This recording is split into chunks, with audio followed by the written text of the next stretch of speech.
ആ പുതിയ 2 ഷർട്ട് മുണ്ടൊന്ന് തേച്ച് വെച്ചേ. എവിടെ പോണം? 2 ഷർട്ട് മുണ്ടൊന്ന് തേച്ചേ. ഞാൻ ചോദിച്ചു കേട്ടാ, നിങ്ങൾ എവിടെ പോണെന്ന്? തേക്കടി. എവിടെ പോണെന്ന് ചോദിച്ചിട്ട് അത് പറയാനില്ലല്ലോ. അതല്ലടി, മലയാളത്തിലല്ലേ പറയണത് തേക്കടി. നല്ല സൗകര്യമില്ല. ഇംഗ്ലീഷിലല്ലല്ലോ പറഞ്ഞത്, മലയാളത്തിലല്ലേ പറഞ്ഞത്. പറഞ്ഞാൽ നിനക്ക് മനസ്സിലാകത്തിന് ഞാൻ എന്ത് ചെയ്യാനാണ്?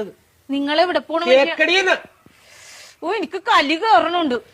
നിങ്ങൾ എങ്ങോട്ടെങ്കിലും ഇറങ്ങിപ്പോയി എന്തെങ്കിലും പറ്റിയാ ഞാൻ അറിയുവോ? സ്ഥലം പറയാണ്ട്. ഇനി അത് പോട്ടെ, ആരെങ്കിലും നിങ്ങള് തിരക്ക് ഇവിടെ വന്ന് ഇവിടെ പോയെന്ന് ചോദിച്ചാൽ ഞാൻ എന്ത് പറയും? നിങ്ങളെ ഇവിടെ പോണ പക്ഷെ അത് പറ ആദ്യം. തുണി ഞാൻ തേച്ചു തരാം. പോണ സ്ഥലം ആദ്യം പറ, എന്നിട്ട് തേക്കാം. ഇത് ദൈവം ഇതിനെയൊക്കെ എങ്ങനെ പറഞ്ഞു മനസ്സിലായി? എവിടെ പോണ? തേക്കടി എന്ന് പറഞ്ഞു. നല്ല സൗകര്യമില്ല തേക്കാനായിട്ട്. അത് കൊള്ളാല. ഏതാണ്ട് ഉടായിപ്പാണ്, അതാണ് പോണ സ്ഥലം പറയാൻ ഇത്ര മടി.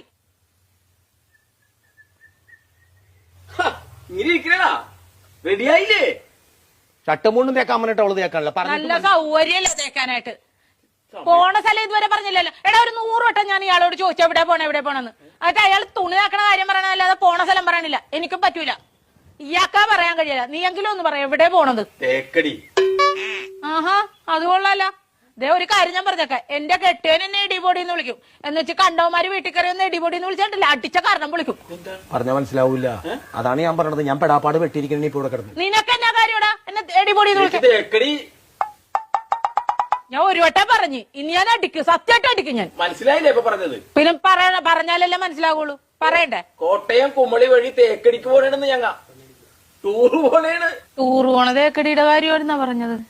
എനിക്ക് മനസ്സിലായില്ല.